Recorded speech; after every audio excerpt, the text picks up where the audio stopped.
Channel को subscribe करना ना भूलें और हमारे ताज़ा वीडियो सबसे पहले देखने के लिए बेल आइकन को दबाएं।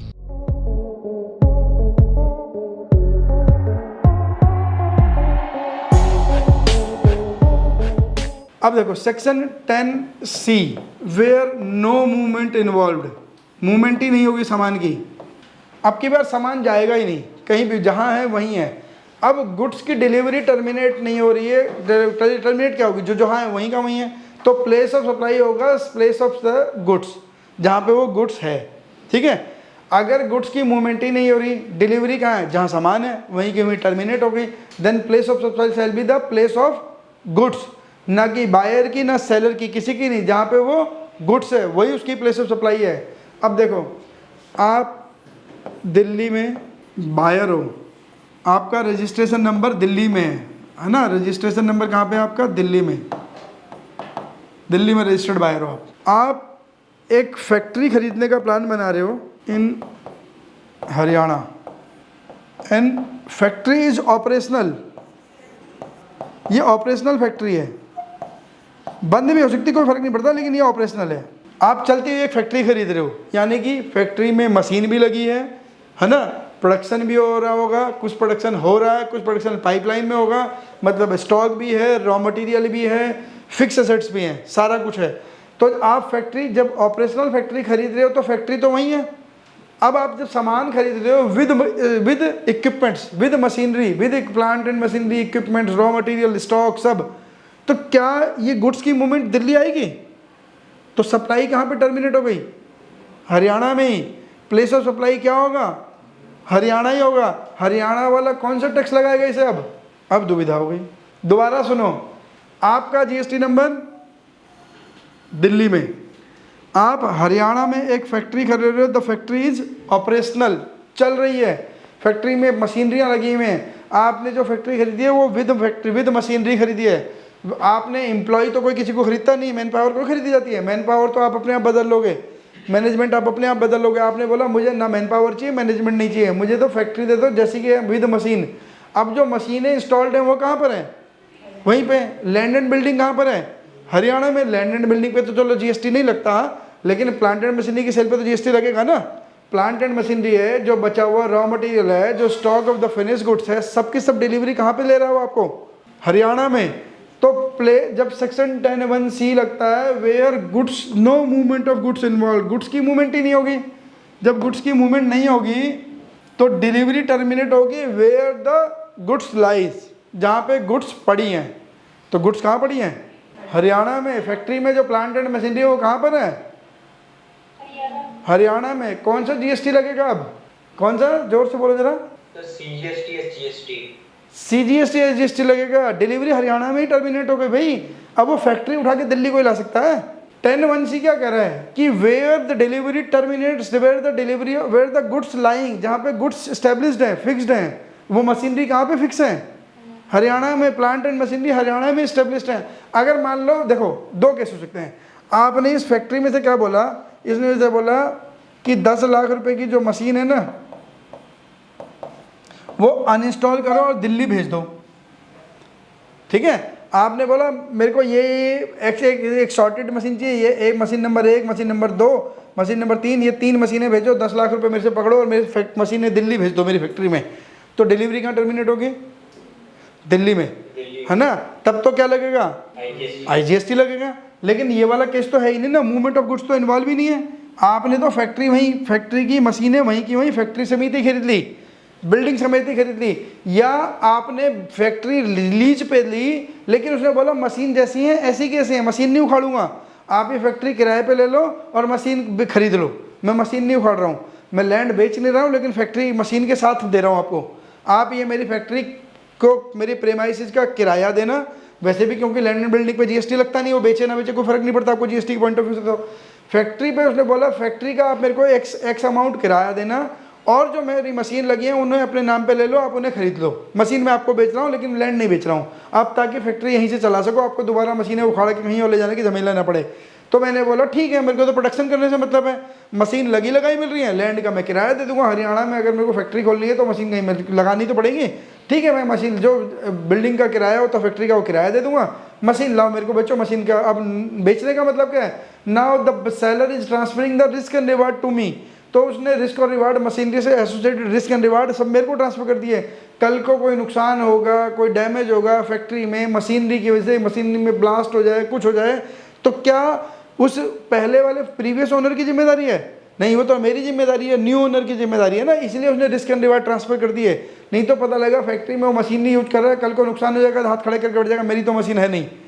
तो ऐसा भी तो हो सकता है, कल को फायर इंसिडेंस हो जाए, कुछ हो जाए, तो इसलिए जो ओरिजिनल ओनर है वो तो अपने रिस्क एंड रिवार्ड ट्रांसफर करेगा ना, कि जब मैंने इन्वॉल्वमेंट ही नहीं है, मुझे प्रॉफिट में शेयर नहीं लेना, मुझे उस बिजनेस में जाना ही नहीं है, तो मैंने लैंड दे दी अपनी किराए पे और मशीनरी दे दी फैक्ट्री के साथ, तो बेच दी। मशीनें तुम्हें खरीदनी पड़ेगी, लैंड तभी किराए पे दूंगा। अगर मशीन नहीं खरीदते तो मैं लैंड भी किराए पे नहीं दे रहा हूँ, यानी कि मैं फैक्ट्री उस लैंड से चला सकता हूँ, उस बिल्डिंग से फैक्ट्री चला सकता हूँ, लेकिन मशीन खरीदनी पड़ेगी, बिल्डिंग का किराया देना पड़ेगा, तो चलेगी। तो अब क्या मैं मशीन उठा के दिल्ली ला रहा हूँ? नहीं, मशीन उठा के दिल्ली नहीं ला रहा हूँ, मैं तो वहीं से फैक्ट्री चलाऊंगा। तो if the movement of goods is not involve then the delivery place of supply shall be where goods are, है ना, जहाँ पे गुड्स हैं, जहाँ पे गुड्स फिक्स्ड हैं, स्टेबल, जहाँ पे गुड्स पड़ी हैं, वहीं पे डिलीवरी टर्मिनेट हो जाएगी, वहीं की वहीं। वो फैक्ट्री में आएंगी नहीं, दिल्ली आएंगी नहीं मशीन, तो इस पे लगेगा CGST SGST। समझ आ गई बात? Section 10C।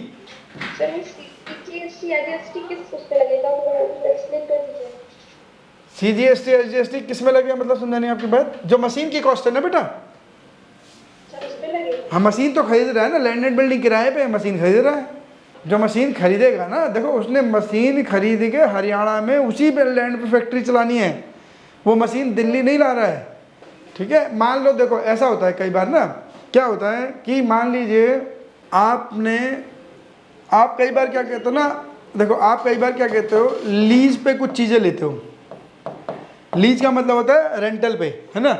मान लीजिए आपने लीज पे एक आइसक्रीम प्लांट लीज पे लिया, आइसक्रीम बनाने का बिजनेस, ठीक है। ये प्लांट किसी से लीज पे ले रखा था, 5 साल की, 6 साल की, 10 साल की। अब 5 साल की लीज पे ले रखा था, आप हर साल उसे कुछ पैसा दे रहे थे। मान लीजिए हर साल आप उसे 10 लाख रुपए देते थे साल के, इस प्लांट की कैपेसिटी को देखते हुए आपका बिजनेस चल निकला। अब आपको लगा यार मैं नया प्लांट खरीदूंगा, इसे हर साल 10-10 लाख रुपए दे रहा हूँ। एक तरीका ये है कि इसके कॉन्ट्रैक्ट ख़त्म करो, अपना प्लांट लगा लो। दूसरा तरीका है, जब सब कुछ सेटअप ही है, इसको बोलोगे यार बता पैसे बता कितने देगा, मैं लीज का चक्कर खत्म कर रहा हूँ। लीज 5 साल की लीज थी, खत्म होने वाली है अभी, लेकिन या तो मुझे प्लांट उखाड़ के छोड़ना पड़ेगा, या मैं इससे बोलता हूँ एक काम करो, ये लीज तुम ये प्लांट मुझे परमानेंट बेच दो। तो जो भी एक एक्स अमाउंट पे परमानेंट बिक जाएगा, तो क्या ये प्लांट आप वहाँ से उखाड़ रहे हो? नहीं उखाड़ रहे हो, बस क्या जिसका अधिकार था उसका राइट खरीद ले रहे हो, है ना। अल्टीमेटली आप गुड्स खरीद के क्या खरीद रहे हो, the risk and reward associated with the goods. उस प्लांट के साथ जो रिस्क एंड रिवार्ड एसोसिएटेड था वो खरीद ले रहे हो। तो आपने क्या रिस्क, मान लीजिए आपने अपने ऑफिस में AC ले रखा था किराए पे, ठीक है, आप दिल्ली में रजिस्टर्ड हो, ठीक है, ऐसे सोचते हैं आपका दिल्ली में ऑफिस है, AC किराए पे मिलते हैं, किसी गर्मी AC किराए पे मिलते हैं, बहुत सारे मिलते हैं। आपने किसी हरियाणा वाली कंपनी से दिल्ली में AC किराए पे ले लिया, वो हरियाणा का गुड़गांव का हब था, उसका काम है गुड़गांव की कंपनियों में AC सप्लाई करने का। आप जानते थे, आपने बोला यार 2 ऑफिस मेरे दिल्ली में भी लगा दे, उसने दिल्ली में AC लगा दिया, हर महीने आपसे रेंटल ले रहा है। अब AC की परफॉर्मेंस ठीक थी, आपको 1 साल बाद याद आया यार मैंने 2-2 हज़ार रुपये करके किराया देकर 24,000 रुपये AC का किराया दे दिया, लेकिन AC चल बड़ा अच्छा रहा है। AC का सेंट्रलाइज AC है, प्लांट है, इंडिविजुअल AC तो कोई भी कभी भी ले, सेंट्रलाइज प्लांट लगवाया था आपने, पूरे ऑफिस में बड़ा अच्छा काम करा था। आपको लगा यार छोड़ इसे खरीद ही लेते हैं, खत्म कर कहानी। उससे बात करी, बता भाई कितने में बेचेगा, उसने बोला ये एक्स अमाउंट में बेचूंगा। उन्होंने कहा पकड़ एक्स अमाउंट ले जा। अब जो हरियाणा का AC प्लांट लेके दिल्ली में उसने लगाया था आपके पास, क्या वो प्लांट उखाड़ के ले जा रहा है या आप कहीं से प्लांट उखाड़ के ला रहे हो? वो तो आपके ऑफिस में पहले से ही लगा था, आपने उससे एसोसिएटेड रिस्क एंड रिवार्ड्स खरीद लिए हैं। तो जब रिस्क एंड रिवार्ड्स खरीद ले रहे हो उस प्लांट से related without movement of goods, है ना, विदाउट मूवमेंट ऑफ गुड्स, तो अब वो हरियाणा वाला आदमी आपको कौन सा GST लगाएगा? हरियाणा वाले ने कौन सा लगाएगा? CGST लगाना पड़ेगा, क्योंकि गुड्स कहाँ पे लाई कर रही हैं? दिल्ली में, आपके ऑफिस में लगी हुई हैं, उसने आपने उससे एसोसिएटेड रिस्क एंड रिवार्ड खरीद लिया बस, तो उसे CGST लगाना पड़ेगा। जब गुड्स कहाँ पे डिलीवरी हुई? दिल्ली में तो ही। हरियाणा वाले गुड्स देखो, destination based consumption tax, goods कहाँ कंज्यूम हो रही है? तो दिल्ली सरकार का तो टैक्स बनना चाहिए था, कायदे से। फैक्ट्री वाले केस में भी है। कि दोबारा बोलो। फैक्ट्री वाले केस में हरियाणा में ही सामान था, हरियाणा में ही खरीदा आपने। आप तब यहाँ से दिल्ली से हरियाणा गए थे, दिल्ली का था। तब बायर दिल्ली का था ना, लेकिन बायर उस सामान को यूज कहाँ करेगा? हरियाणा। तो इसलिए हरियाणा सरकार को टैक्स चाहिए था। अब की बार बायर सामान कहाँ यूज कर रहा है? दिल्ली में। तो सामान टैक्स भी कहाँ आ जाना चाहिए था फिर? दिल्ली आ जाना चाहिए था, है ना। अब एक ये कुछ एग्जाम्पल है, जरा देखो। Location of supplier Haryana, place of supply Delhi, क्या लगेगा? ये वो वाले केस है 10A वाला, ये सारे 10A से रिलेटेड है, ध्यान रखना। 10A और 10B से रिलेटेड ही है बस, बी भी वैसे दिख नहीं रहा है, ए ही है वैसे तो खाली। लोकेशन ऑफ सप्लायर यानी कि बेचने वाला हरियाणा में, खरीदने वाला दिल्ली में, तो टैक्स कहाँ लगेगा? IGST लगेगा। एग्जाम्पल में भी तो एग्जाम्पल महाराष्ट्र, दोनों लोग महाराष्ट्र में हैं, तो क्या लगेगा? Intra state CGST and Maharashtra GST, मतलब SGST बोल सकते हो आप, कोई दिक्कत नहीं है। अब दोनों के दोनों पुडुचेरी में है, ये यूनियन टेरिटरी है ना एक, तो अब कौन सा लगेगा? UTGST and CGST। हाँ जी, CGST प्लस UTGST है ना। UTGST is nothing but SGST है ना, खाली वो यूनियन टेरिटरी का टैक्स है, इसलिए UTGST बोलते हैं उसे, और कुछ नहीं। अब चंडीगढ़ और पंजाब, चंडीगढ़ जो यूनियन टेरिटरी ये UT है, और पंजाब में सेल हुई, कैसी सेल है ये? उधर लिखा हुआ, टाइपिंग एरर भी हो सकती है, उस पर ज़्यादा रिलाई मत करना, हो सकती है ना, उस पर ज़्यादा रिलाई मत करना, लास्ट वाले कॉलम पे, वो मैंने आपकी हेल्प के लिए लिख दिया है। But Chandigarh is a UT union territory, Punjab is a state, UT to state, कैसे टैक्स लगेगा?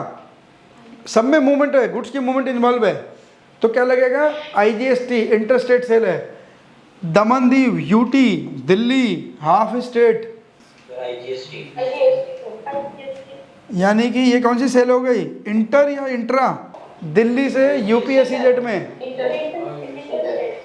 इंटर स्टेट IGST लगेगा, UPSGST से UPSGST में, दोनों यूपी में है। क्या बात कर रहे हो? दोनों यूपी में है। हाँ, SEZ is always treated export and export is a inter state supply. SEZ is always treated export and export is a SEZ supply, sorry inter state supply, है ना। अब इसके लिए तो भाई है, इसने तो, इसका एक्सपोर्ट है, इसका क्या है? इंपोर्ट। तो ये इंपोर्ट के हिसाब से क्या लगेगा? IGST लगेगा, है ना, दोनों बेसिक में पे, तो ये IGST ही लगेगा। Inter state supply, SEZ supply is always considered as export. चले आगे। अब सर्विस के केस में क्या होता है? सर्विस थोड़ी सी कॉम्प्लिकेटेड है, थोड़ी सी कॉम्प्लिकेटेड है। सर्विस में ना आपको थोड़ा सा ज़्यादा जागना पड़ेगा बस। अगर मान लो, अच्छा चलो सर्विस कैसे बताता हूँ मैं आपको पहले। अब देखो, सप्लाई में हमने फिर सप्लाई में पढ़ा था, जब सप्लाई डोमेस्टिक हो, सर्विस की सप्लाई की बात करें, बस लास्ट टॉपिक, सर्विस की सप्लाई, डोमेस्टिक सप्लाई, जब बायर और सेलर कहाँ हैं? दोनों के दोनों सेम कंट्री में, इंडिया में, है ना, दोनों के दोनों इंडिया में है, सेम कंट्री नहीं, दोनों के दोनों इंडिया में है। दोनों अगर ऑस्ट्रेलिया में तो हमारे किस काम के हैं? दोनों के दोनों इंडिया में है, बायर एंड सेलर दोनों यहीं पर हैं। सर्विस की बात हो रही, ध्यान रख लेना, buyer and seller. Domestic supply है तो कौन सा सेक्शन था? 12 था, 12 सेक्शन 12 ऑफ कौन सा एक्ट है ये? IGST। हाँ, very good, section 12 of IGST act 2017 है ना, IGST एक्ट का था ये। अब अगर बायर और सेलर दोनों इंडिया में हैं, डोमेस्टिक सप्लाई है, IGST एक्ट 12 करता है डील। तो अगर देखो सर्विस में प्रॉब्लम क्या हो रही है ना, गुड्स में तो गुड्स की मूवमेंट दिखती है, सर्विस में दिख नहीं रहा है, तो सर्विस के मामले में देखना पड़ेगा कि रेसिपिएंट और सप्लायर की एक्चुअल में लोकेशन कहाँ है। पहले केस में पहले आप ये देखो कि जो सेलर है उसका रजिस्ट्रेशन और बायर, ये दिल्ली में, ये दिल्ली में, कैसी सप्लाई हो गई? इंट्रा C+S, ये दिल्ली में, ये हरियाणा में, ये हरियाणा में, कैसी सप्लाई हो गई? इंटर, तो IGST लग गया। अब चैलेंज पता है क्या है? ये तो दिल्ली में है, इसका रजिस्ट्रेशन है हरियाणा में, ध्यान से सुनना, इसका रजिस्ट्रेशन हरियाणा में है, लेकिन इसने जो सर्विस कंज्यूम करी ना वो दिल्ली में ही करी है। सर्विस तो देन एंड देयर कंज्यूम हो जाती है ना। अब ये कोई कि मैं आपको पढ़ा रहा हूँ तो हाँ सर देखो सारी चीज़ याद करके मैं यहाँ से हरियाणा चला गया। अगर मैं दिल्ली में पढ़ा रहा हूँ, मान लीजिए विनय हरियाणा से आते हैं, तो सर देखो 1 घंटे जो पढ़ा था ना मैं सारा दिमाग में लेके हरियाणा गया हूँ, वहाँ जाके भूला हूँ मैं तो क्या सप्लाई वहाँ चली जाएगी? सर्विस कहाँ कंज्यूम हो गई 1 घंटे की क्लास? दिल्ली में। तो प्लेस ऑफ सप्लाई, अब इसने दिल्ली में ही इन्होंने सर्विस कंज्यूम करी है, तो प्लेस ऑफ सप्लाई कहाँ? अब आप बायर का जीएसटी नंबर हरियाणा का है, आप सेलर हो, आपका जीएसटी नंबर दिल्ली का है, मतलब ये NIFM दिल्ली है, ये हरियाणा का एक स्टूडेंट है जो क्लास दिल्ली में आके ले रहे हैं, है ना? ऐसा नहीं है हरियाणा से ले रहे हैं, क्लास तो दिल्ली में आके ले रहे हैं वो। अभी तो हम उस सिचुएशन में हैं, फेस टू फेस क्लास लेने दिल्ली आए, दिल्ली से क्लास ली, अपना घर चले गए। आप प्लेस ऑफ सप्लाई क्या? हाँ जी अंबिका क्या कह रहे हो आप? दिल्ली में भाई सर्विस दिल्ली में कंज्यूम हुई तो टैक्स किसको मिलना चाहिए? फिर दिल्ली सरकार को मिलना चाहिए, डेस्टिनेशन कंजम्पशन टैक्स है। अब विनय याद करके कितना ले जाएंगे इससे कोई फर्क पड़ता है? अल्टीमेटली सर्विस कहाँ कंज्यूम हुई? दिल्ली में, तो CGST SGST। अगर इसकी लोकेशन नहीं पता तो भी यही है, इसकी लोकेशन ना भी पता हो मैं तो भी यही है। आप मान लो ऐसे करते हैं, दिल्ली से, अच्छा पुराने वाले एग्जाम्पल पे चलते हैं। आपके पास एक बायर आया था, आप दिल्ली में सेलर है ना, आपके पास एक बायर आया था अभी दिल्ली में कीर्तिनगर। कहाँ से आया था वो? गुजरात से। जब वो गुजरात से आया था तो यहाँ पे दिल्ली में उसने एक होटल लेके रुका हुआ था, वो दिल्ली में होटल लेके रुका हुआ था। अब होटल की सर्विस कहाँ कंज्यूम हुई? तो जब होटल इस गुजरात वाले बायर को GST नंबर पे बिल करेगा तो कौन सा टैक्स लगाएगा? दिल्ली का एक होटल गुजरात के एक व्यापारी को सर्विस दे रहा है, यहाँ पे अकोमोडेशन दे रहा है, फूड दे रहा है, सब कुछ दे रहा है। जब होटल वाला बिल बनाएगा इस गुजरात के रजिस्टर्ड आदमी के लिए, तो बिल पे कौन सा टैक्स लगाएगा वो? CGST SGST। सर्विस में क्या होता है? जहाँ पे सर्विस कंज्यूम हो गई, क्योंकि सर्विस के साथ अगर आप टैक्स बाहर ले जाओगे तो उस स्टेट के लोगों को तो कभी कुछ नहीं मिलेगा, है ना? अगर सर्विस के साथ ये वाला जो होटल की सर्विस जो दिल्ली में यूज हुई है, इसका टैक्स अगर आपने गुजरात भेज दिया तो दिल्ली में जितने होटल हैं उनको कुछ नहीं मिलेगा। या जहाँ जहाँ टूरिस्ट प्लेस हैं, जहाँ जहाँ होटल हैं, उस स्टेट को तो उन होटलों की जहाँ जो टूरिज्म उस पर जो स्टेट टूरिज्म पर जिंदा है उनको तो GST कभी ज़िंदगी में नहीं मिलेगा, क्योंकि लोग तो वहाँ लोकल के लोग क्या होटल में जाकर रुकते हैं। अगर मान लो यहाँ से आप गोवा घूमने जाते हो, गोवा टूरिज्म के लिए फेमस है, गोवा घूमने जाते हो, तो क्या गोवा के लोकल के लोग होटल में जाकर रुकते हैं कि लो मेरे को CGST ST का बिल बना दो ताकि मेरे स्टेट को टैक्स मिल जाए? वो तो अपना घूम के हम शाम को वापस आ गए। लेकिन जो ऑल ओवर इंडिया से लोग गोवा घूमने जा रहे हैं तो वो तो वहाँ होटल अकोमोडेशन ले रहे हैं ना। अगर वो टैक्स लेके अपनी अपनी स्टेट पे चले गए तो फिर गोवा के टूरिज्म से GST कैसे मिलेगा? उसे तो मिलेगा ही नहीं। तो बहुत सी इंडस्ट्री ऐसी हैं जो टूरिज्म में जिंदा है, होटल इंडस्ट्री पे जिंदा है। और वैसे भी सर्विस तो वहीं कंज्यूम हो जाती है देन एंड देयर। प्रैक्टिकली भी सोचो तो सर्विस कंज्यूम कहाँ हो जाती है? देन एंड देयर, वहीं कंज्यूम हो जाती है। तो सर्विस तो वहीं टैक्स चला जाएगा जहाँ सर्विस कंज्यूम हो गई। तो इस गुजरात के होटल वाले ने फर्नीचर तो लेके जाएगा गुजरात, तो फर्नीचर का GST चला जाएगा गुजरात। लैपटॉप लेके जाएगा गुजरात, लैपटॉप का GST जाएगा गुजरात। लेकिन जो होटल की सर्विस यूज करिए दिल्ली में, उसका GST कहाँ रहेगा? दिल्ली में, है ना? बेशक वो होटल की बेडशीट ले जाए गुजरात, है ना? होटल की बेडशीट गुजरात ले जाएगा तो उसका बिल बनवाएगा? बिल नहीं बनवाएगा। बिल कैसे बनवाएगा? होटल वाला दे देगा बिल लेके। बेडशीट तो आप वैसे ले गए ना, चम्मच ले गए, बेडशीट ले गए, तो उसका बिल कोई बना के देगा? अगर बेडशीट, चम्मच और वो कोई और कुछ ले गए अगर आप गुजरात में, तो उसका बिल नहीं बनेगा, तो GST का मतलब ही नहीं होता। लेकिन जिसका बिल बन रहा है तो होटल की सर्विस जो दिल्ली में ली है तो सर्विस होटल में कंज्यूम दिल्ली में हो गई। तो पहले आपको देखना ये पड़ेगा कि आपके पास की सर्विस कहाँ कंज्यूम हो रही है ना?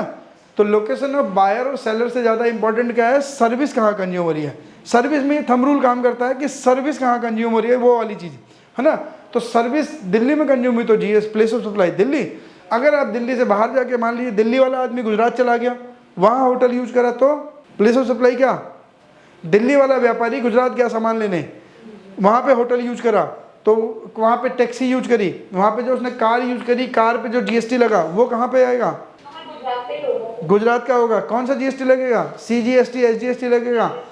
ध्यान से देखना, आपने दिल्ली सर एक डाउट है। हाँ? NIFM का सर एक बिल था सर मेरे पास, सर इसमें IGST लगा हुआ है, मतलब आपका सर्विसेज तो सर आप कहाँ पे हो अभी? तो मैं यूपी में हूँ। तो आप सर्विसेज कहाँ ले रहे हो, हाथ के हाथ कंज्यूम कहाँ कर रहे हो? यूपी में बैठ के ना, आपकी लोकेशन। मतलब हो तो सर दिल्ली में रही है ना।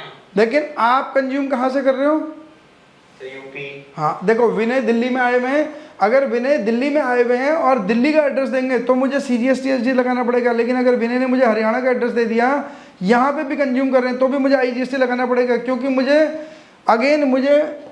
एज ए सेलर मेरे ऊपर रिस्पॉन्सिबिलिटी है कि मैं पहले प्लेस ऑफ लोकेशन डिसाइड कराऊँ, प्लेस ऑफ सर्विस डिसाइड कराऊँ, कि बायर की लोकेशन मुझे पहले डिसाइड करनी पड़ेगी। अगर मैं बायर की लोकेशन डिसाइड नहीं कर रहा हूँ तो मेरे को क्या देखना पड़ेगा कि फिर सर्विस के केस में सेलर की लोकेशन क्या है, फिर वहाँ ढूंढना पड़ेगा। पहले मुझे बायर की लोकेशन डिसाइड ही करनी पड़ेगी। मान लो विनय ने बोला मैं तो दिल्ली में यहीं पे किराए पे लेके रह रहा हूँ, मेरा परमानेंट एड्रेस हरियाणा है, मैं सैटरडे संडे हरियाणा भी चले जाता हूँ, कभी कभी क्लास वहाँ से भी ले रहा हूँ, लेकिन आज की डेट में मैं दिल्ली में रह रहा हूँ, रूम किराए पे लेके, किसी दोस्त के साथ शेयरिंग में रह के, जैसे मर्जी। तो उन्होंने मेरे को दिल्ली का एड्रेस दिया। अब सर्विस लेके नहीं जानी, सर्विस के साथ ई-वे बिल नहीं बनता, तो मेरे को कोई चैलेंज नहीं है, मैं GST CGST जैसे लगा दूंगा। लेकिन द मूवमेंट विनय ने बोला मेरा एड्रेस तो हरियाणा का है, मैं हरियाणा में हूँ, क्लास में जहाँ मर्जी चलूँगा, लेकिन मेरा परमानेंट एस्टेब्लिशमेंट कहाँ पर है? हरियाणा में। अगर बायर रजिस्टर्ड है, देखो चैलेंज कहाँ पर है, जिसको GST का ITC लेना है उसके साथ प्रॉब्लम है, जिसे ITC नहीं लेना उसे कोई प्रॉब्लम नहीं, ना सरकार को ना आपको। अगर मान लो विनय का ऑफिस है, विनय की कंपनी ने बोला कि आप एक काम करो, अकाउंटिंग की, टैक्सेशन की कोचिंग ले लो कहीं से, ताकि आपकी प्रमोशन करेंगे हम।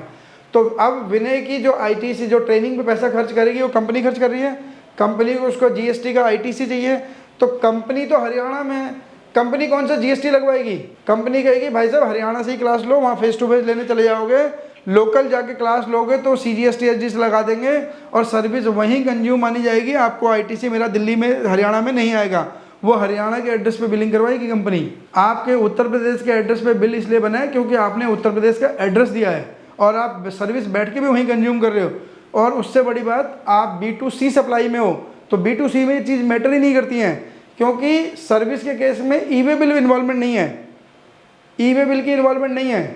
देखो परमानेंट एस्टेब्लिशमेंट भी बहुत इंपॉर्टेंट रोल करता है। मान लीजिए, देखो ऐसे करते हैं, आप एक CA फर्म हो, CA फर्म को ऑडिट मिला मुंबई में और दूसरा ऑडिट मिला दिल्ली में। CA फर्म कहाँ पर है? दिल्ली में।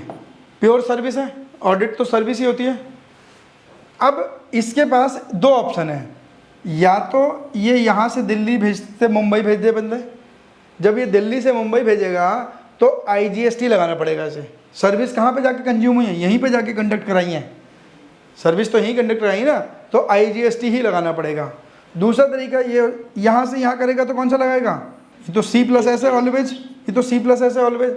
यहाँ से जब यहाँ जाएगा तो IGST के थ्रू GST वहाँ चला जाएगा। एक तरीका ये हो सकता है, ये अपने एक किसी मुंबई वाले पार्टनर को बोले कि भाई एक काम करो, तुम इस फैक्ट्री का, इस कंपनी का ऑडिट करके आओ, अपनी ऑडिट रिपोर्ट सबमिट कर देना, डॉक्यूमेंट समेत दे देना, क्योंकि साइन हमने करना है। मैंने ये असाइनमेंट की, मैं यहाँ से मैन पावर यहाँ भेजूँगा, स्टाफ को अकोमोडेशन देनी पड़ेगी और फूडिंग देनी पड़ेगी, सब काम देना पड़ेगा। तो वो सारी चीज़ तो मैं कंपनी की ऑडिट कॉस्ट में ही तो निकालूंगा, तो कंपनी की ऑडिट कॉस्ट में निकालूंगा तो मैं कंपनी से ही ओवर चार्ज करूँगा, तो बेटर है। और प्लस मेरा यहाँ लोकल का ऑफिस भी डिस्टर्ब होगा, मेरी मैन पावर वहाँ चली जाएगी कुछ दिनों के लिए, तो मैं ये काम ये भी कर सकता हूँ। मैंने मुंबई वाले को बोला एक काम कर, ऑडिट कर, और ऑडिट करके सर्विस कंडक्ट कर दे और ये बिल तू मुझे यहाँ दे दे। ये वाले मुंबई वाला जो दूसरी पार्टी है, अगर ये थर्ड पार्टी है तब तो इसको बिल कर नहीं सकती हो, बिल तो इसको करेगी। अगर ये बिल इसको करेगी तो क्या करेगी? अब दो सिनेरियो क्रिएट करूंगा, मुंबई वाला, दिल्ली वाली, मुंबई की जो CA फर्म है, जो इसकी ब्रांच नहीं है, ध्यान रखना, जो इंडिपेंडेंट ऑडिटर है इसकी ब्रांच नहीं है, बस इसने बोला तू अपना स्टाफ देके, दोस्त थे, जानते थे एक दूसरे को, ये असाइनमेंट मैं तेरे को दे रहा हूँ, अपने स्टाफ को भेज, जो वहीं रहता है, आने जाने का किराया तो लगेगा, जो किराया लगेगा ले लियो, जो फीस है तेरी फीस ले लियो, तू मुझे ऑडिट करके रिपोर्ट यहाँ भेज दे, फिर मैं इसको बिल करूँगा। तो अगेन कहाँ जाएगा? फिर IGST जाएगा, है ना। अब ये यहाँ भेजेगा तो क्या लगाएगा? IGST लगा के भेजेगा, ठीक है। अब दूसरी चीज़ से, जो इसने ये वाला काम किससे करवाया पता है? ये मुंबई में इसकी ब्रांच है, दिल्ली वाले की, दिल्ली वाले की CA ऑफिस की ये ब्रांच है यहाँ पर, तो ब्रांच का रजिस्ट्रेशन भी मुंबई में है। तो अब ब्रांच जब इसको बिल करेगी तो क्या लगाएगी? दिल्ली वाली ब्रांच को असाइनमेंट मिला, दिल्ली वाली ने मुंबई वाली ब्रांच को बोल दिया कि यहाँ ऑडिट करो और बिल कर दो, तो अब CGST SGST लगाएगी। सर्विस का सप्लायर भी मुंबई में, रेसिपेंट भी मुंबई में, है ना। यहाँ पे सप्लायर दिल्ली में था, रेसिपेंट मुंबई में था। तो आपको सिनेरियो क्रिएट करने पड़ेंगे, एक एक करके सिनेरियो वाइज चीज़ें समझ आएंगी। सर्विस थोड़ी सी कॉम्प्लिकेटेड है ना। सर्विस की अगली क्लास में 10-15 मिनट और लगाने पड़ेंगे, तभी सर्विस समझ आएगी। गुड्स आसान थी, गुड्स में क्लियरिटी दिखती है कि कौन कहाँ जा रहा है, कौन कहाँ आ रहा है। सर्विस में प्रॉब्लम है। मान लीजिए आपने एक सिंगर को, जो मुंबई बेस्ड सिंगर है, मुंबई में बेस्ड सिंगर है, इस सिंगर को दिल्ली में कॉन्सर्ट के लिए बुलाया, तो मुंबई बेस्ड सिंगर दिल्ली में GST लगाए, बिल करेगा। कॉन्सर्ट सर्विस कहाँ पे करी इसने? दिल्ली में आके, ठीक है। ये सर्विस कहाँ से करी? यहाँ से। सॉरी, सर्विस सप्लायर कहाँ पर है? मुंबई में। सर्विस कहाँ करी? दिल्ली में। तो अब यहाँ पे देखना पड़ेगा परमानेंट एस्टेब्लिशमेंट, पहले देखना पड़ेगा permanent establishment of supplier. Supplier का फिक्स एस्टेब्लिशमेंट क्या है? सप्लायर का फिक्स एस्टेब्लिशमेंट होता है जहाँ से उसने रजिस्ट्रेशन ले रखा है। उसका रजिस्ट्रेशन कहाँ पर है सप्लायर का? मुंबई में। तो मुंबई से प्लेस ऑफ सप्लाई, पहले सप्लायर की लोकेशन डिसाइड होगी मुंबई। सप्लायर की लोकेशन डिसाइड हो गई क्योंकि उसका फिक्स एस्टेब्लिशमेंट कहाँ है? मुंबई। और बायर की फिक्स एस्टेब्लिशमेंट कहाँ है? दिल्ली। तो GST कौन सा लगेगा? IGST। अब देखो, दिल्ली वाली कंपनी ने मुंबई वाले सप्लायर को कॉन्टैक्ट, सिंगर को कॉन्टैक्ट करा और बोला पंजाब में कॉन्सर्ट करना है। अब इस पंजाब में ना तो इसका रजिस्ट्रेशन है ना तो इसका रजिस्ट्रेशन है। ध्यान से सुनना, मुंबई से सिंगर आया, एक दिल्ली की इवेंट मैनेजमेंट कंपनी है, दिल्ली पंजाब में किसी कॉलेज की ओपनिंग में उसने बोला सिंगर को बुलाना है, तो दिल्ली की इवेंट मैनेजमेंट कंपनी को काम दिया गया। दिल्ली की इवेंट मैनेजमेंट कंपनी का पंजाब में रजिस्ट्रेशन तो नहीं है ना। ऐसे तो ऑल ओवर इंडिया में रजिस्ट्रेशन करते करते मर जाएगा। तो पंजाब वाले singer, this company event management company ने किससे सिंगर, मुंबई के सिंगर से बात करी। मान लीजिए सोनू निगम से बात करी, किसी भी सिंगर से बात करी, मुंबई के सिंगर से बात करी, भाई पंजाब में एक इवेंट है, आके परफॉर्म करना है। तो मुंबई वाला आएगा कहाँ पर? पंजाब में। तो पंजाब में ना इस सिंगर का रजिस्ट्रेशन है ना इस दिल्ली की कंपनी का रजिस्ट्रेशन। तो परमानेंट एस्टेब्लिशमेंट सेलर का कहाँ पर है? मुंबई। बायर का कहाँ पर है? तो GST क्या आएगा? IGST। यहाँ से आके IGST आएगा। अब अगर ये जो इवेंट मैनेजमेंट कंपनी है ये मुंबई में ही थी, इसने पंजाब में ऑर्गेनाइज कराया शो। अब हर स्टेट में एक शो के लिए GST नंबर नहीं ले सकते ना। अब मुंबई में सिंगर, मुंबई में इवेंट मैनेजमेंट कंपनी, पंजाब में कंसर्ट, सर्विस कहाँ गई? पंजाब में। लेकिन permanent establishment of buyer and permanent establishment of seller दोनों कहाँ पर हैं? सेम स्टेट में। CGST SGST टैक्स लगेगा। पंजाब सरकार को कुछ नहीं मिलेगा यहाँ पे, क्योंकि दोनों का परमानेंट एस्टेब्लिशमेंट, फिक्स एस्टेब्लिशमेंट भी देखना पड़ेगा। सर्विस थोड़ी सी कॉम्प्लिकेट है, सर्विस को 2-4 एग्जाम्पल के बिना कर नहीं पाओगे आप। तो वहाँ पे दोनों का परमानेंट एस्टेब्लिशमेंट देखना पड़ेगा। अगर दोनों का नहीं है तो यूजुअल प्लेस ऑफ रेजिडेंस तक आ जाते हैं। सर्विस के केस में पहले आपको देखना है कि सबसे पहले देखना है सेलर का एस्टेब्लिशमेंट कहाँ पर है, सेलर की लोकेशन वो हो गई। फिर देखना बायर का परमानेंट एस्टेब्लिशमेंट कहाँ पर है, यहाँ पर। मान लो बायर दिल्ली में भी रजिस्टर्ड होता, बायर भी मुंबई में, कोई पंजाब का ही होता। इस वाले केस में मुंबई में नहीं होता, पंजाब में सीधे पंजाब की कॉलेज ने सीधे यूनिवर्सिटी ने सीधे इसको हायर करा है, तो क्या होता? पंजाब, है ना, प्लेस ऑफ सप्लाई पंजाब। तो आपको सर्विस थोड़ी सी कॉम्प्लिकेट है। देखते हैं सेक्शन 2 सबसेक्शन 15 को डील करेंगे एक एक करके आराम से। 15 मिनट सर्विस के लिए और चाहिए अगली क्लास में। फिर उसके बाद आ जाएंगे टाइम ऑफ सप्लाई पे, सेम डे पे आ जाएंगे टाइम ऑफ सप्लाई पे। ऑलमोस्ट ख़त्म हो जाएगी, है ना। टाइम ऑफ सप्लाई और चीज़ है, इंपॉर्टेंट है। फिर इसके बाद थ्योरी ख़त्म हो जाएगी और फिर चले जाएंगे हम टैली वाले पोस्ट पे। बहुत दिन से हाथ कुलबुला भी रहे हूँ, कीबोर्ड नहीं पीटा, है ना। फिर टैली पे आ जाएंगे उसके बाद कि टैली में GST कैसे काम करता है। बेसिकली देखो थ्योरी हमें थोड़ी बहुत तो पता होनी चाहिए, बेसिक हमें पता होनी चाहिए। GST कब लगाओगे, नहीं तो वहाँ पे बिल आ रहा होगा ABC registered in Delhi, sells goods to XYZ in Haryana. अब पूछोगे IGST लगाऊँ और CGST लगाऊँ, तो अब आप नहीं पूछोगे इसके बाद, है ना, आप अपने आप लगा लोगे। इसलिए थ्योरी पे थोड़ा सा एम्फेसाइज ज़्यादा कर रहे हैं। 15 मिनट सर्विस के लिए और देंगे। फिर टाइम ऑफ सप्लाई, अगर आप पढ़ना चाहो तो टाइम ऑफ सप्लाई को थोड़ा सा पढ़ सकते हो कहीं से भी, राइट अप, गूगल जिंदाबाद। टाइम ऑफ सप्लाई पढ़ सकते हो अगर पढ़ना चाहो तो, ताकि जवाब देने में आसानी रहे अगली क्लास में, है ना।